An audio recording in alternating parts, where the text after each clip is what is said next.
Di negeri-negeri yang baru merdeka, negeri Sabah, berlangsung istiadat menyandang jawatan yang dipertua negeri, yaitu yang terutama Datu Mustafa bin Datu Harun dan juga Encik Donald Stevens dari kaum Kadazan yang menjadi Ketua Menteri Sabah yang pertama.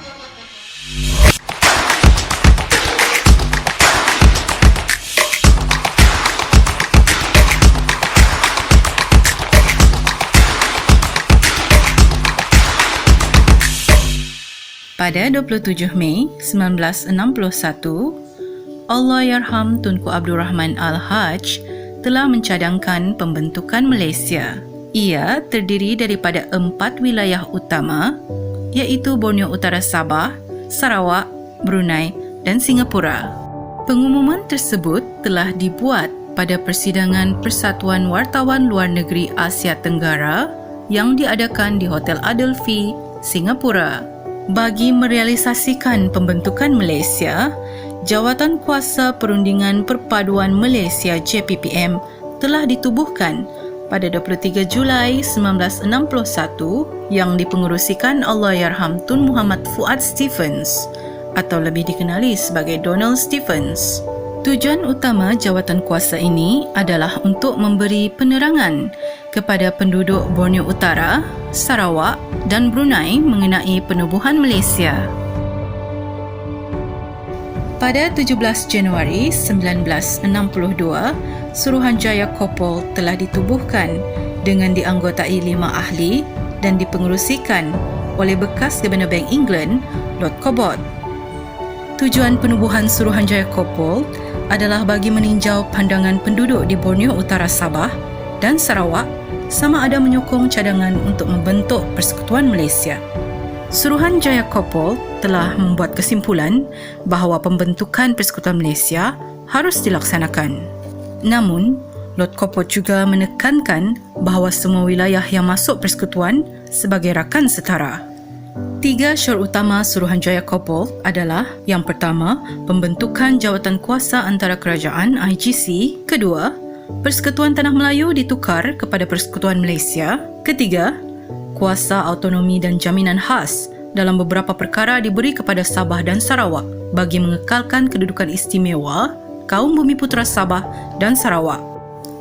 Akhirnya, pada 9 Julai 1963, Perjanjian Penubuhan Persekutuan telah ditandatangani di antara wakil kerajaan Britain, Persekutuan Tanah Melayu, Sabah, Sarawak dan Singapura di Pejabat Perhubungan Commonwealth di Marlborough House, London.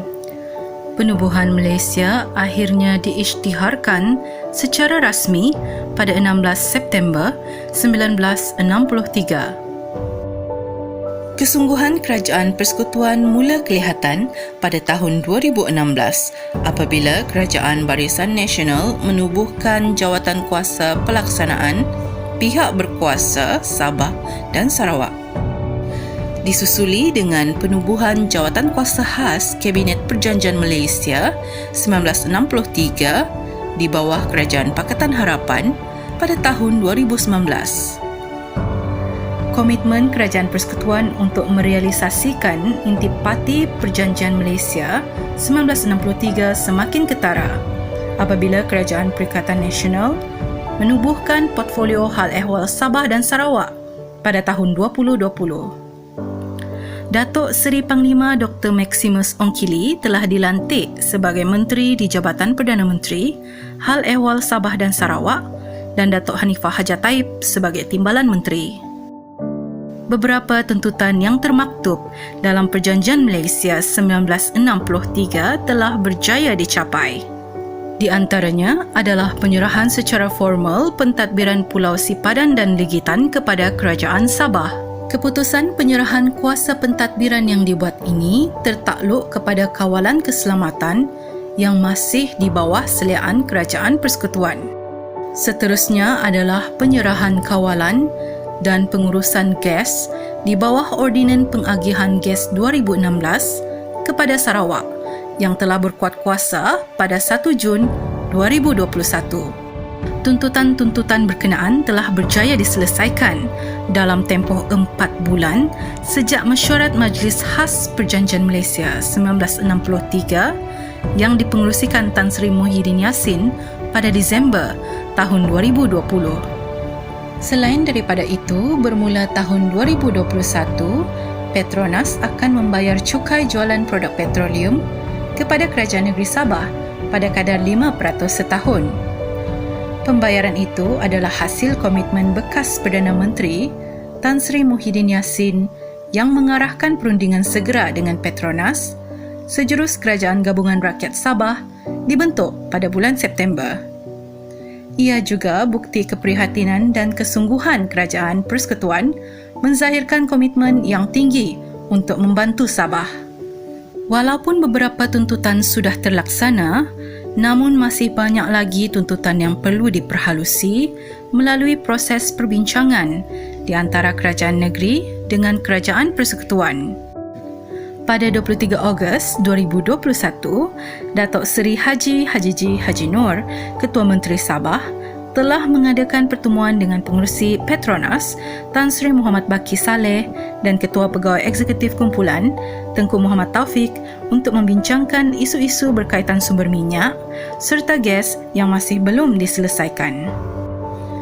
Di samping itu, Datuk Seri Maximus Ongkile selaku Menteri di Jabatan Perdana Menteri Sabah dan Sarawak telah menubuhkan jawatan kuasa perundingan bersama bagi mengkaji peruntukan undang-undang berkenaan hal-hal kewangan di bawah Perlembagaan Persekutuan dan Perjanjian Malaysia 1963. Jawatan kuasa tersebut bertanggungjawab untuk meneliti pengiraan dan pembayaran geran tahunan.